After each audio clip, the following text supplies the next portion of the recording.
Hello, could you help me grow this channel? Subscribing is totally free. Just one click below this video is all it takes. This is the daughter I brag about, the one who made me proud. The words spilled out of my mother's mouth like she'd been waiting decades to say them in front of a crowd.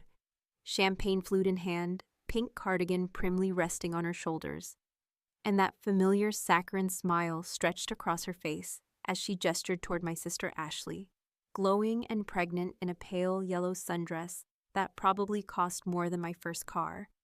Everyone clapped, laughed politely, some of them even teared up, and all I could do was stare at my hands, clutching a worn black box that held a piece of paper I'd worked for since I was 23, the kind of paper that takes everything: years, money, sleep, friends, your sanity, and hands you back a title and a future. No one noticed me at that moment, not even Ashley, who was already rubbing her belly with both hands like some overdone commercial for maternity vitamins, and certainly not my mother, who stood up on that platform next to a table of cupcakes, shaped like baby bottles, and decided that today was the day to declare which of her daughters mattered. I waited until the laughter died down, waited through the murmurs and side glances that always happened when my mother spoke in absolutes like that, as if Ashley had invented success, and the rest of us were just orbiting her spotlight. I stood up slowly, trying not to shake, even though I could feel my heart pounding all the way in my wrists. No one was really paying attention to me until I reached the table at the front, the one where the gifts were piled high like some Pinterest dream, and quietly set my box down next to the cake that said, "It's a girl," in glittery fondant letters.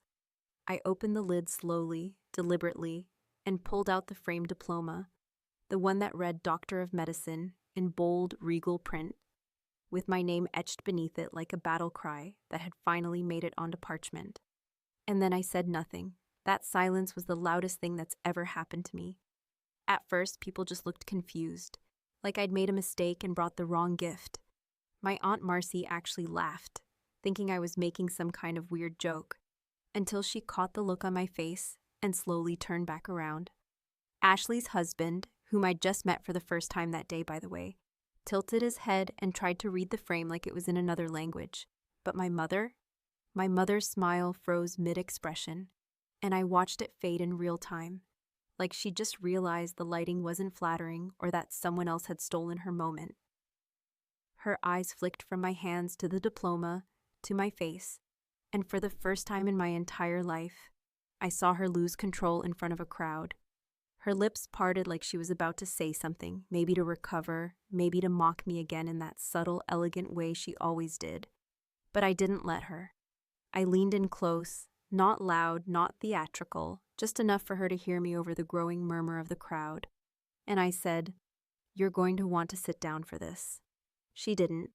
She stayed standing, frozen in that moment like a statue of a woman who had spent her whole life pretending to be something she wasn't. And I just turned, walked back to my seat, and let the silence wrap around the entire yard like smoke. People didn't know what to do. One of Ashley's friends coughed awkwardly. A toddler started crying near the lemonade table. Somewhere in the background, the speaker was still playing some cheerful playlist that didn't match the mood anymore. And in that moment, for the first time, everyone in that perfectly curated backyard realized something was very, very off.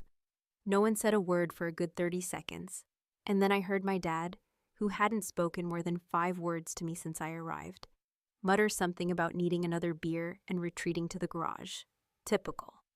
Ashley was visibly uncomfortable now, clutching her baby bump with both hands like it was a shield, glancing between me and Mom like someone trying to figure out where the real threat was coming from. But my mother, she didn't move. She just stood there staring at that diploma, like it was written in fire. She had no idea what was coming next. It's funny how people tend to assume that family dynamics are just slightly imperfect versions of normal. Like every family has their quirks, a little favoritism here, a little tension there, but ultimately, it's all rooted in love.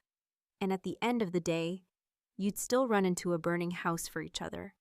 But that's not how it was for us. Not for me. And I think if people could have seen even a glimpse of what growing up in our house actually looked like, They'd understand that my moment at the baby shower wasn't some dramatic outburst or desperate grab for attention, but rather the quiet, calculated conclusion of 3 decades spent in the shadow of someone who was always just enough to make me invisible. From as far back as I can remember, it was always Ashley who got the praise, the camera flashes, the proud smiles across dinner tables and church pews, the whispered comments from extended family that she was the gifted one, or the one who was going places, even though all she ever really did was exist in the precise way my mother needed her to. Pretty, agreeable, conventional, and completely uninterested in rocking the boat. She was the kind of kid who knew how to pose for pictures, how to thank people in a soft voice, how to win teachers over with apple-shaped crafts and glitter handwriting. And me? I was the one who asked too many questions, the one who corrected adults when they were wrong, who brought home science fair trophies instead of dance recital ribbons, who spoke up in Sunday school when the answers didn't make sense.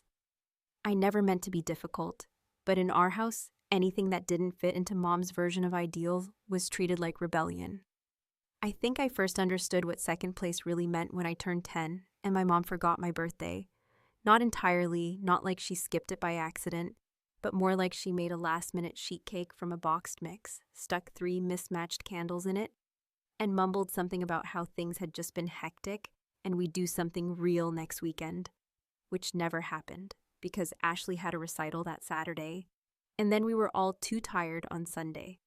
But a month later, when Ashley turned 7, she had a full-blown party with a magician, themed decorations, a custom cake shaped like a unicorn, and personalized goodie bags for every single kid in her class. I remember standing in the corner that day, holding a balloon I'd inflated myself, wondering if maybe I'd done something wrong, if maybe there was a list somewhere of things good daughters did, and I had somehow failed to find it. High school was more of the same, except by then, the stakes felt higher and the gap wider. I graduated near the top of my class, got into a respected pre-med program, and started working night shifts at a diner just to keep my books paid for.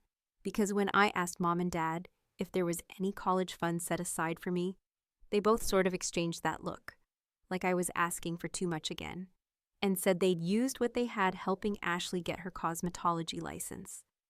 I remember swallowing that disappointment so hard it burned my chest, telling myself it was okay, that I'd do it on my own, that one day I'd hand them my diploma and they'd finally see me the way I deserved to be seen. But I underestimated just how deep denial runs in our family. When I moved out at 19, it wasn't with a big scene or screaming fight. It was just a quiet decision made after another Thanksgiving where Ashley got to bring her boyfriend and sit at the adult table while I carved the turkey alone in the kitchen, because you've always been so good with the hands-on stuff. I packed 2 duffel bags, left a note that said I'd be back to grab the rest later, and I didn't hear a single word from either of them for nearly 6 months. The silence was almost a relief, like taking off a tight shoe after walking too far. And for the first time, I started to build a version of my life where I didn't need their approval to breathe. But it never fully left me. The need to prove something, the aching desire to finally hear my mother say she was proud of me in a way that didn't sound like a backhanded compliment.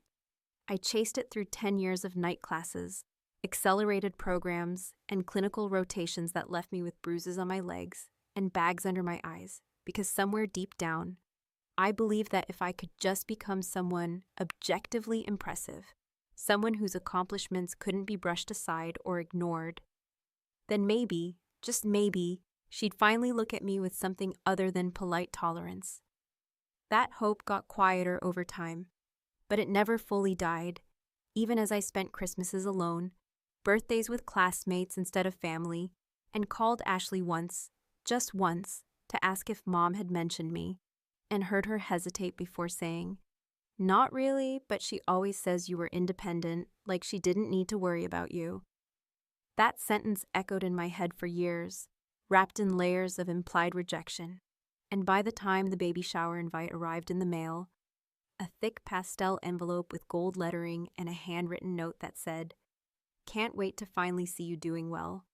Maybe you'll learn something from your sister," I knew. I knew exactly what kind of day it was going to be, what kind of performance was expected of me, and what kind of reckoning was long, long overdue.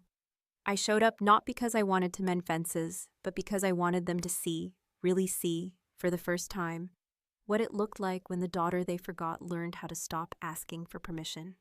Walking into that backyard felt like stepping onto a movie set built from all the things my mother loved most. Over-the-top decorations, carefully arranged snack tables with tiny chalkboard signs, pastel everything, and a playlist of country love songs humming just low enough not to overpower the gentle hum of forced pleasantries and manufactured warmth. There were oversized floral arrangements on every table, mason jars with striped straws, and a massive balloon arch that framed the mommy-to-be chair, which had its own pink satin sash draped over it, like Ashley was being crowned prom queen. I arrived 10 minutes early, hoping that would give me a second of calm before the chaos started. But I should have known better. Mom was already in full hosting mode, sweeping through the yard with her clipboard and a face full of practiced smiles. I might as well have been a delivery woman dropping off a lost package, because when she saw me, her entire expression flickered with surprise that she barely concealed. And instead of a hug or a welcome, she offered a tight-lipped, "Oh, I wasn't sure you'd make it." She said it like I'd RSVP'd with an insult instead of a confirmation, like my presence was something to be politely tolerated rather than genuinely welcomed. And the way she motioned toward the gift table without looking me in the eye told me everything I needed to know about how the day was going to go. Still, I kept my face neutral, nodded once, and quietly made my way over to an empty seat near the back, careful to place my black box on my lap where no one could see it yet. Because I hadn't decided how all this would unfold, only that it would. The guests trickled in slowly, Ashley's friends from college, some cousins I hadn't seen in years, women from Mom's church group who all had names like Tammy and Rhonda, and wore the same shade of pink lipstick that left prints on their plastic wine cups. Everyone looked polished, rehearsed, like they'd read the script for how to act at this kind of event and weren't interested in anyone improvising. I kept catching people looking at me with those half-curious, half-suspicious glances, like they couldn't quite place me, but had been told something vague about the older sister who lives up north and works in hospitals or something. No one approached. No one asked how I'd been. It was like walking into a reunion where you were technically invited but no one had expected you to show. Ashley arrived last, fashionably late and radiant in that smug way people are when they know the spotlight is already theirs. Her dress hugged her baby bump perfectly. Her hair was curled just enough to look effortless, and she carried herself like royalty entering court. She made the rounds with practiced grace, accepting compliments, posing for photos, and offering light laughs that didn't quite reach her eyes. When she finally reached me, she gave me a hug that felt like hugging a mannequin, all arms and no warmth, and said, "Rachel, wow, I didn't think you'd actually come. You look serious." Then she glanced at the box on my lap like it might bite her. Before I could respond, one of her friends swooped in and pulled her away for photos, and I was left alone again, sipping flat lemonade and watching the whole charade unfold like a play I'd seen too many times. The worst part wasn't the isolation. It was how familiar it felt, like sliding back into a version of myself I thought I'd left behind years ago. I'd spent so long building something real, something that didn't revolve around being someone's daughter or sister. And yet here I was, back in the orbit of a family that had always made it painfully clear who belonged at the center. That's when I saw him. Mark, my old friend from med school, standing near the catering tent with a tray of canapes and a beard he hadn't had the last time we talked. He caught my eye, offered a quick wink, and moved on before anyone noticed the exchange. I hadn't expected him to actually come, but I'd sent him the address and told him if he wanted to see what 12 years of biting my tongue had built up to, this was the show.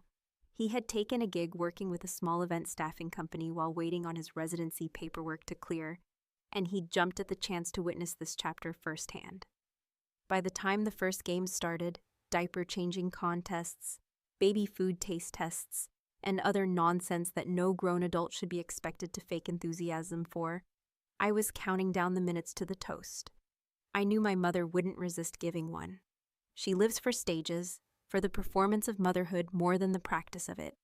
And when she finally tapped her glass with a manicured nail and cleared her throat, I gripped the edge of my chair because I knew that was my cue. What followed was a speech so sugary it could have sent a diabetic into shock. She went on about how proud she was of Ashley, how she had always known from the very beginning that Ashley was destined to be a wonderful mother, how watching her grow into this new chapter of her life filled her with a kind of joy that she couldn't even describe. People clapped. A few dabbed at their eyes. And then she said it. This is the daughter I brag about, the one who made me proud. And just like that, everything went silent in my head, like someone had hit mute on the world. I didn't think. I stood up. I walked to the front. I placed the black box down on the edge of the table beside the tiered baby shower cake that had 3 layers of pink ombre and edible pearls. I opened the lid, I removed the frame, and I turned it outward so that everyone could see. Doctor of Medicine Rachel Ann Porter, gold seal, red ribbon, signed and stamped. I didn't speak. I didn't need to. The silence did all the talking. My mother's smile cracked. Ashley looked confused. People shifted in their seats, unsure if this was a joke or a surprise announcement. And then, still not speaking, I pulled out an envelope and placed it gently beside the diploma. A few heads tilted. My mother stared at it like it might contain a bomb. It kind of did. For a few excruciating moments after I placed the envelope beside the diploma, the entire backyard remained frozen in a kind of collective uncertainty. The kind of hush that descends, not when people are waiting for a punchline, but when they're slowly realizing that they've become unwilling participants in something much more real, much more layered, and far less polite than the occasion had promised. I didn't rush, I didn't flinch. I stood there with a stillness I had learned the hard way. The kind of stillness that comes from years of waiting your turn in a household where turns were rationed like wartime rations. Scarce, conditional, and usually revoked before you got a bite. The envelope wasn't fancy. It wasn't even sealed. Just a plain, white business envelope, the kind you'd use to mail rent or a job application. Nothing that screamed drama or revenge at first glance. But inside were copies, meticulously printed, neatly stacked, and clipped together of every document that told the story no one had ever cared to hear. Tuition bills marked, paid in full, by me.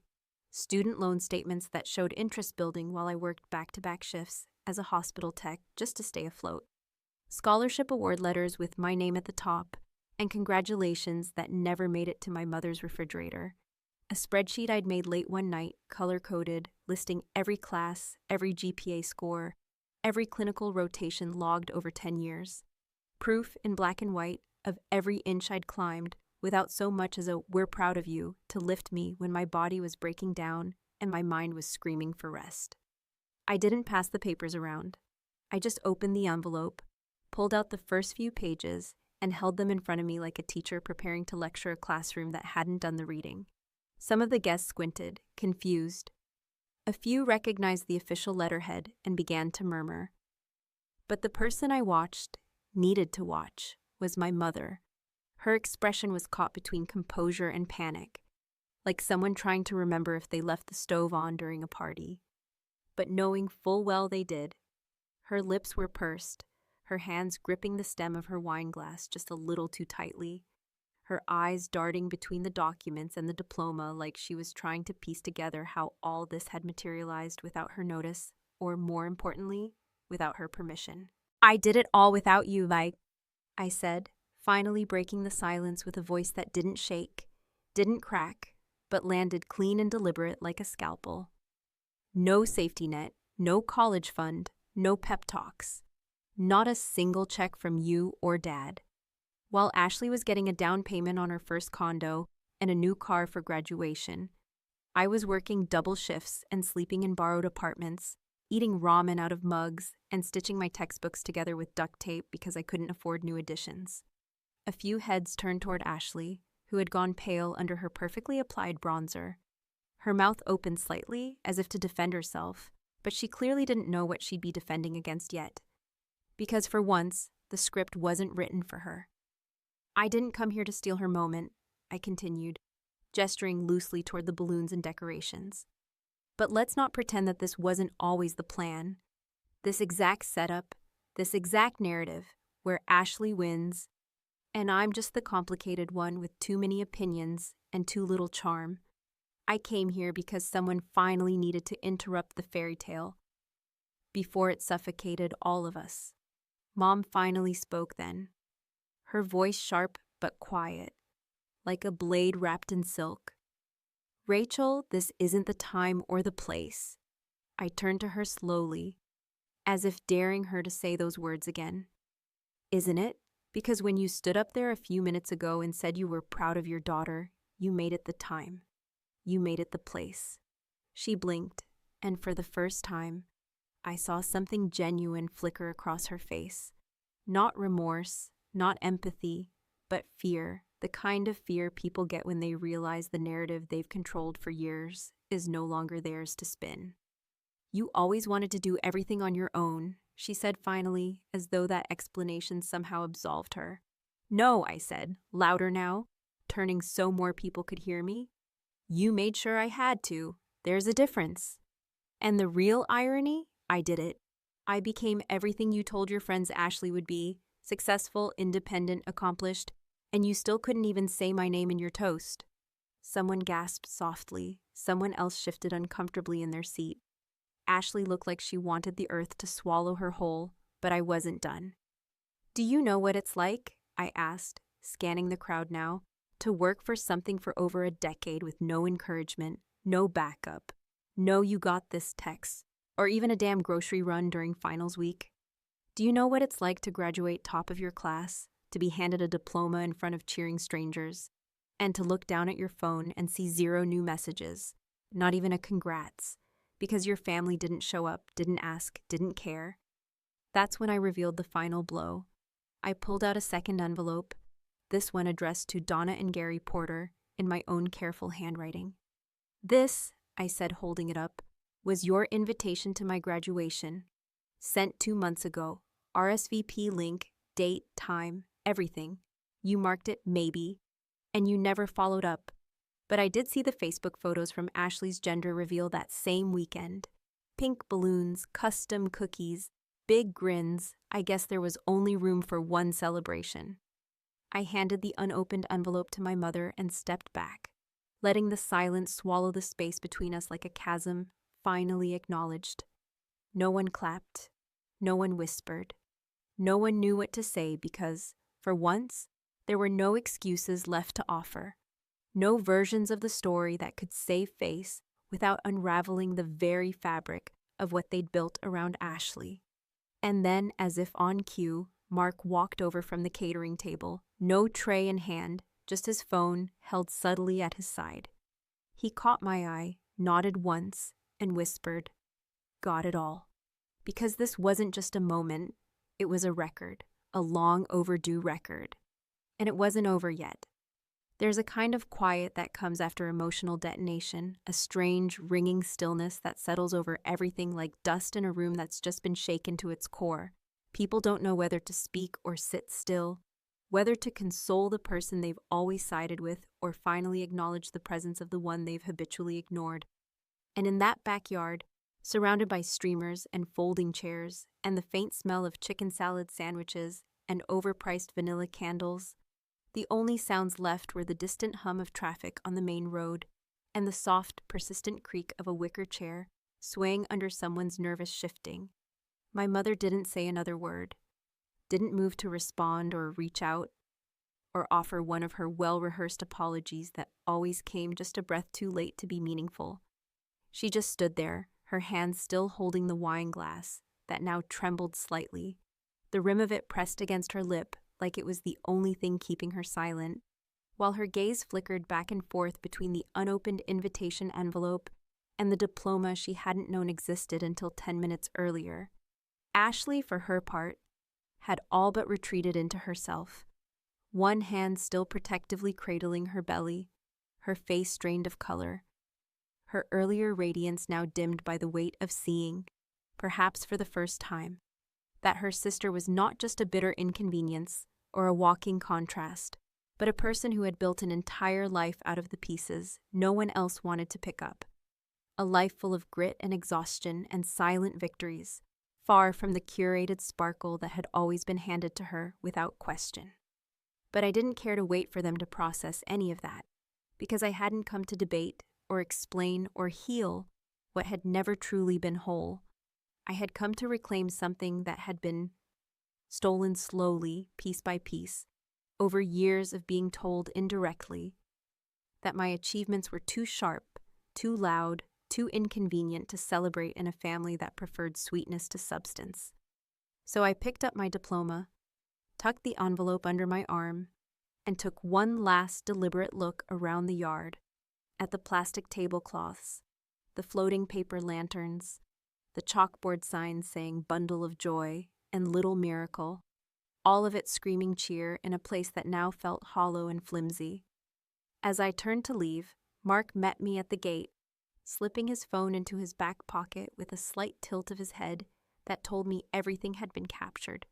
The footage, the faces, the words, the pause where the truth finally landed like a blow that couldn't be deflected. We walked together down the driveway, the sound of our shoes on the gravel somehow more satisfying than anything I'd heard all day. And when we reached his car, he looked at me and asked, not with pity, but with genuine curiosity, "You good?" I told him I was better than I'd been in years, and I meant it. Not because I had won anything or proven anything in the dramatic, triumphant way people like to wrap stories up with bows and lessons, but because, for once, I had spoken plainly and unapologetically in a space where I was never supposed to speak at all. I hadn't screamed. I hadn't begged. I had simply shown up with the truth, and it had landed exactly the way I'd always imagined it might if anyone had ever bothered to look closely. Later that night, in the small apartment I called home, cluttered with books and coffee mugs and certificates still waiting to be framed, I watched the video Mark had posted, edited only slightly to capture the arc of the moment. My mother's toast, the crowd's applause, my silent approach, the unveiling of the diploma, the documents, the envelope, and the calm, firm voice that had said everything I'd once been too afraid to say. He hadn't captioned it with anything dramatic, just a single line. This is what showing up for yourself looks like. Within hours, it started to gain traction, the kind of slow viral climb that comes not from spectacle, but from resonance. People in the comments didn't need to know the whole story. They felt it, because they'd lived some version of it. The overlooked child, the unspoken comparisons, the hunger to be seen not as a disruption, but as something worth celebrating. I didn't post anything myself. I didn't need to. For once, the story told itself. 3 days later, while checking my email between patient consultations and chart updates in the break room, I noticed a new message sitting quietly in my inbox. No subject line, just a sender that stopped me cold. Gary Porter. My father, who had said almost nothing to me that day, who had hovered on the edges like he always did, avoiding conflict the way he avoided responsibility, had written something. I clicked it open, half expecting a passive attempt at reconciliation or a defensive justification for years of silence. But what I saw was this. I watched the video. I don't have the right words. I don't have much at all. But you were always my pride. I just never said it. I hope one day you'll believe that. Dad. I stared at it for a long time, not because it moved me deeply, but because it finally confirmed what I had suspected all along. That silence can sometimes be cowardice, that absence doesn't mean ignorance, and that sometimes the damage isn't done with harsh words, but with the ones left unsaid. I didn't reply. I didn't delete it either. I just let it sit there, a digital monument to a version of my life that could have been different, could have been better if someone, anyone, had chosen to speak up before I had to. And that's the thing no one tells you about these so-called full circle moments. They don't always bring peace or closure or tidy endings. Sometimes they just give you enough distance to stop circling the same story, to walk away without turning back. to finally, truly move forward. So I did.